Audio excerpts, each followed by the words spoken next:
It's over, guys. You need to hear this information coming up.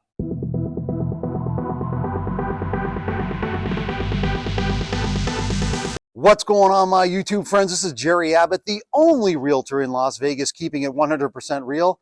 Hey guys, before we dive into the video, a couple of quick things. If this is your first time to the channel and you want to learn everything there is to know about the Las Vegas real estate market, then definitely subscribe down below.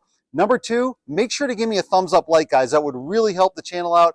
And number three, if you guys are thinking about relocating to beautiful Las Vegas, whether it's next month or next year, feel free to contact me right at that contact information you see on screen. Just call, text, or email me anytime, and I'll help you find that perfect dream home. Let's dive into the video. Now, don't get me wrong, guys. The world is not coming to an end, but the economy and the housing market sure feels like it is, with soaring mortgage rates, mass job layoffs, housing prices declining, savings rates plummeting. Wait till you see this information coming up. All right, guys, let's take a look at this first article. Now, this is the most important part of the video because the entire economy is driven by interest rates. Now, you can see here on CNBC News, this was reported last week. The headline says, Fed Chair Powell says interest rates are likely to be higher than previously anticipated. That means people who thought they were done raising rates, the Fed is definitely not done raising rates because inflation is still too high. If you take a look at this second bullet point, I'm just going to read you this first sentence here. It says, if the totality of the data were to indicate that faster tightening is warranted, we would be prepared to increase the pace of rate hikes. That basically means since inflation is still high, they're now going to increase the hiking of the rates even more so than people originally thought.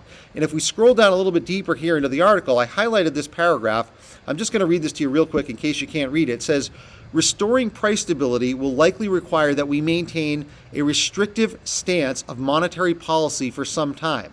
The historical record cautions strongly against prematurely loosening policy. We will stay the course until the job is done. What he's basically saying is they're not done raising rates anytime soon because they have to try to curb inflation. And the only way to do that is to keep raising, and they're going to raise it at a higher level than anyone has anticipated. All right, so as the Fed continues to rapidly raise interest rates, one of the repercussions of that is the unemployment rate starts to go up. Now, you can see the headline here talking about mass layoffs in 2022 and 2023. Take a look at some of these major companies as I scroll through here and the kind of layoffs they've already had. Facebook has laid off 11,000 people. Disney and ESPN, 7,000. Zoom, 1,300. Dell Computers, 6,500. PayPal, 2,000. IBM, about 4,000. And the list goes on and on. Google, Microsoft, Spotify, Amazon. Tens of thousands of people have been laid off. In fact, you can see the list down here. As I scroll down here, you can see all of this. Twitter's laid off 10% of their workforce. I'm just going to cherry pick a few here. HubSpot has laid off 7%. Gemini from the crypto world has laid off 10%. Yankee Candle has laid off 13%. Google has laid off 6%, and the list just goes on and on. So what that basically means is, guys, inflation is still out of control. The Fed is desperately trying to curb inflation. They're raising rates. And one of the big repercussions, again, when you're raising rates this quickly, is it can potentially cause a recession or crash the economy and cause massive layoffs like what's happening right here in this article that you see. All right, let's take a look at this chart. Now, this is the personal savings rate chart. And I want to show this to you guys for a reason because this is another indicator of a weakening economy. Take a look at this number here in the top left. This is 4.7. Now, what that means on the chart right here is in the bottom right of the chart, right in 2023, this is what 4.7 looks like. So you can see this is the lowest number in the last 10 years in terms of savings. If we go all the way back here 10 years, it's been pretty steady, hovering at about 8.5 or so, maybe up to around 9.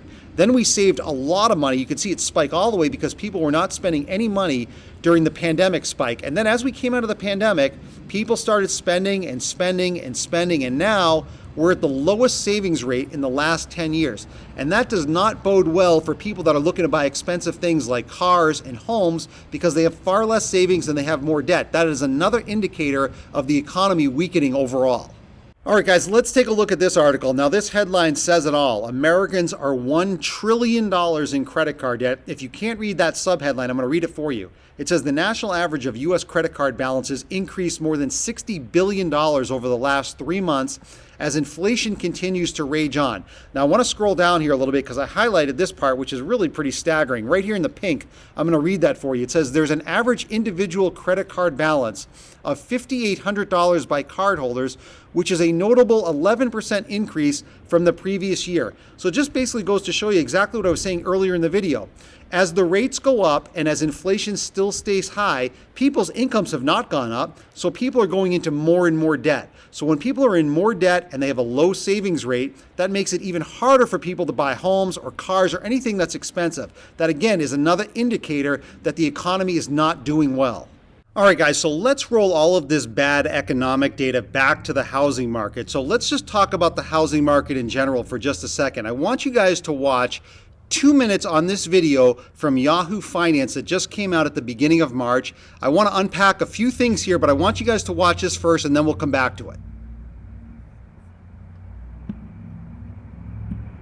All right, let's talk about this with Redfin Chief Economist Daryl Fairweather. Daryl, you heard Mr. Zandi there talking about the real estate market as he sees it and where it's going. Anecdotally, what are you seeing right now with these higher rates? It appeared that spring was coming, things were loosening up, but it feels like a tenuous time. What do you see across the country?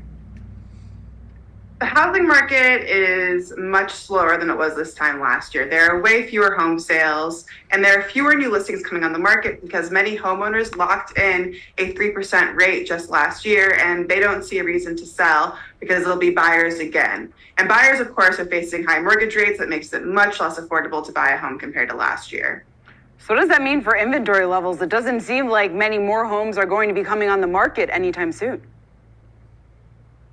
Yes, if you look on Redfin right now, you will see more homes for sale than you would have seen this time last year. But a lot of that inventory is stale. It's homes that have been sitting on the market, probably a bit overpriced, and have not yet attracted a buyer. And there are very few new listings coming on the market. A month ago, mortgage rates were just above 6, and most felt, and it looked like they were going to sink below 6 and keep going down until the 5.5 range. And then boom, went straight back up, and here we are at 6.65. Are we headed back towards 7% on the 30-year? Buyers are incredibly sensitive to rates, so anytime mortgage rates come down, they come right back to the market, and when mortgage rates go up, they leave the market. But with mortgage rates being so high, there's a chance they might go up, and a lot of buyers are just kind of looking at the market and thinking now is not the best time. So Daryl, within your forecast, though, what you guys are anticipating over there at Redfin, are you expecting this trend to the upside to continue, though? We expect mortgage rates to fall below 6% to around 5.75% by the end of the year. But in between now and the end of the year, mortgage rates could come up and come back down.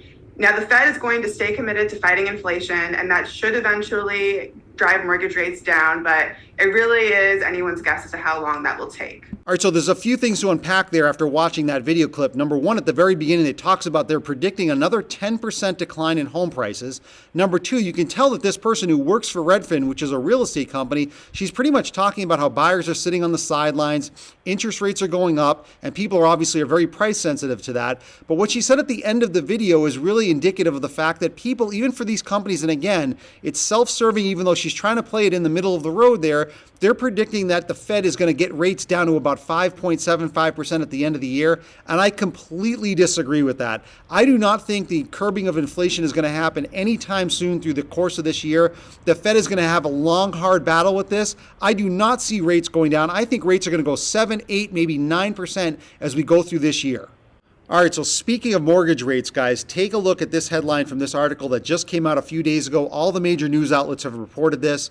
Average U.S. mortgage rates up for the 5th straight week to 6.73%. So the article goes on to talk about how it's flirting with 7% again, because last week they were at 6.65 and now it's at 6.73.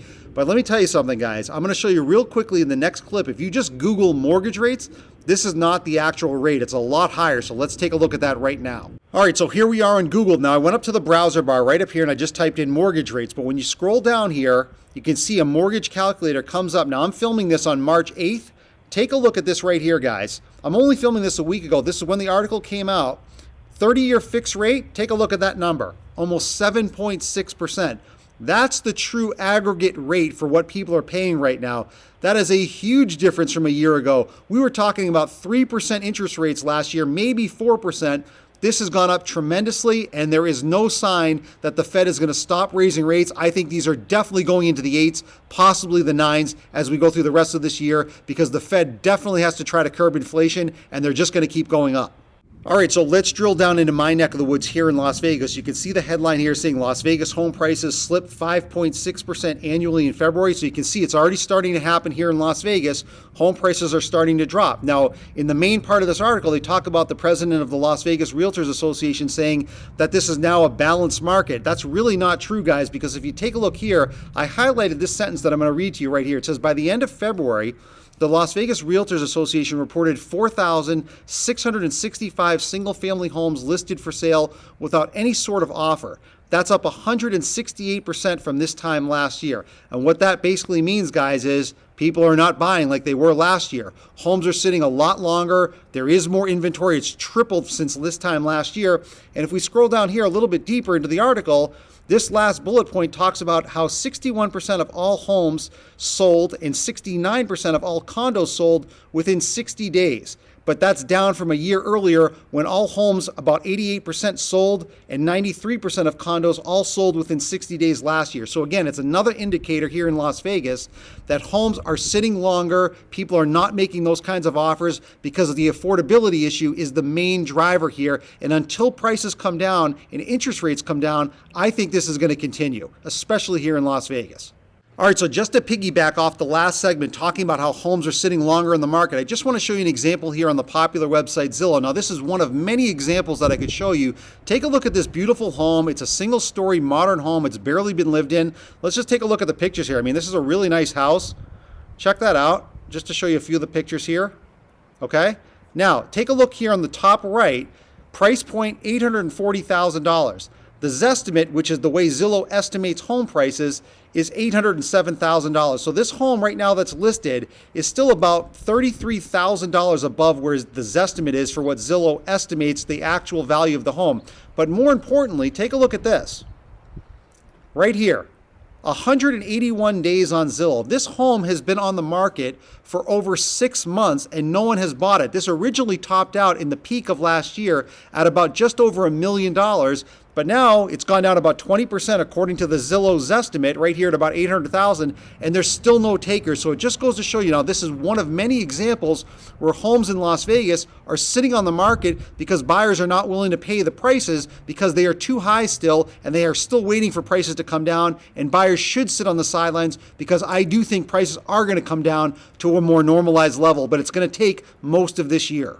And so one of the last things I want to tell you guys, and it's a real telltale sign of the slowing of the real estate market, especially here in Las Vegas, are new home builders. Now, there's a lot of new home builders out here, and they are offering a lot of discounts on a lot of standing inventory on their homes. Now, this builder right here, I got this email from Richmond American. They're a very large builder here in Las Vegas.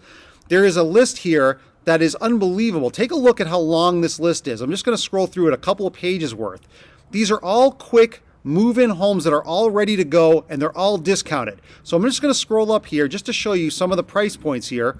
You can see over to the second to the right column here where it says previous price, $596,000. Right here, this first one, quick move-in, $505,000. So this home has dropped $95,000.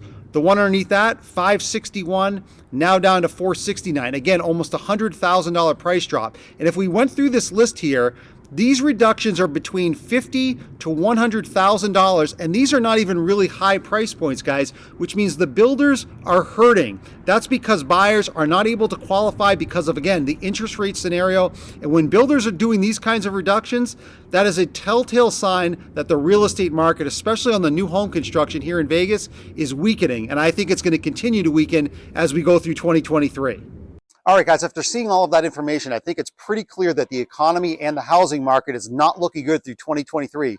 So just to summarize a couple of key points. Number one, I believe the Fed fight against inflation is definitely going to take a lot longer than most people anticipated. Number two, housing prices are going to decline because we have soaring interest rates that the Fed is going to continue to raise as we go through most of this year. And number three, the good thing is that your savings rates and your treasury yields are going to get better interest on your accounts that you have for savings. So you're going to get more interest on those savings accounts. But other than that, I don't really see too much positivity coming out of the economy for this year, as well as the housing market. So I hope you guys enjoyed today's video. I also hope you enjoyed my transparency as well, because you know I'm gonna always keep it 100% real on this channel, guys. So with that said, if you're thinking about relocating to beautiful Las Vegas, whether it's next month or next year, take your time. I think prices are gonna come down as we go through this year. And when you're ready, just call, text, or email me anytime, and I'll help you find that perfect dream home. I'll see you guys in the next video.